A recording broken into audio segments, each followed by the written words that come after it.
दोस्तों, आज का इंग्लिश वर्ड है बिहाइंड। बिहाइंड का क्या मतलब होता है, आइए सीखते हैं आज की इस वीडियो में। Behind means at the back of something. Urdu में इसका मतलब है पीछे या उक़ब में।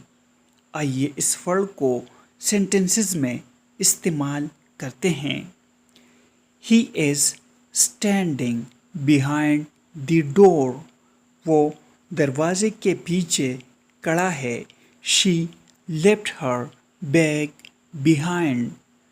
उसने अपना बैग पीछे छोड़ दिया। I am behind you. इसका मतलब है मैं तुम्हारे पीछे हूँ।